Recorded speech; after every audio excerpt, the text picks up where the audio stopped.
तो सब्सक्राइब करें हमारे चैनल को और हमारे सभी वीडियोस पाने के लिए बेल आइकन को दबाएं। मर गई ओठ लाली के सोना अब जान ले बुका हो मरतानी ओठ लाली के ओठ लाली के लगेलु चांदनी सच कहतानी दना तो हम कई देब मन मानी लगेलु चांदनी सच कहतानी दना तो हम कई देब मन मानी ऐसे खींचा नहीं आगे रखी थाली के ए सोना अब जान ले बुका हो ए सोना अब जान ले बुका हो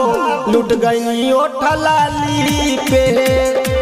ए सोना अब जान ले बुका हो लुट गई ओठ लाली पे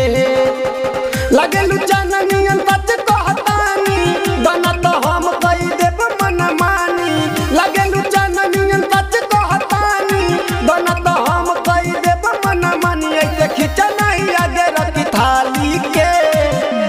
ए सोना अब जान ले बुका हो ए सोना अब जान ले बुका हो लुट गई ओठ लाली पे ए सोना अब जान ले बुका हो लुट गई ओठ लाली पे ओठ लाली पे ए सोना अब जान ले बुका हो मरतानी ओठ लाली पे लाली पे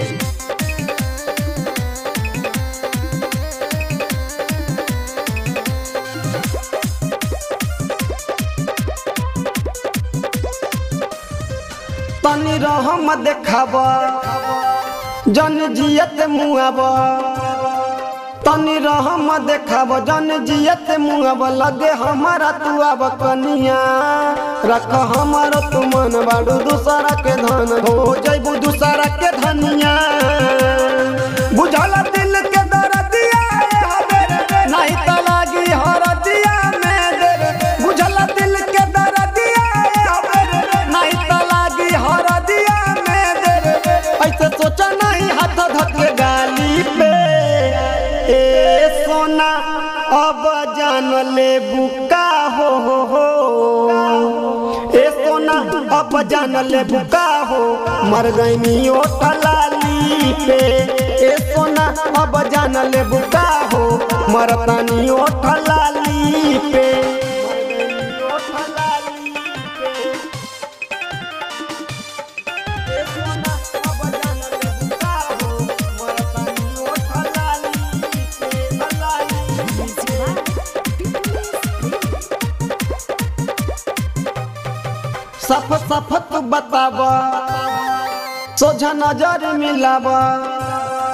सफ सफ तू बताब सोझा नजर मिलाब बाड़ू कहे तू नाराज बुचिया बा जरूर कुछ राजा निकला गताड़ू आज अब भीरी छोड़ला जब बुचिया नीरा गिरला छोटू रतिया कहेले फेरा में हरदम गुलाब रहेले नीरा गिरला छोटू रतिया कहेले फेरा में हरदम गुलाब रहेले सतीश रंजन तोहरा काली के ए सोना अब जान ले बुका हो ए सोना अब जान ले बुका हो लुट गई ओठ लाली पे ए सोना अब जान ले बुका हो लुट गई ओठ लाली पे।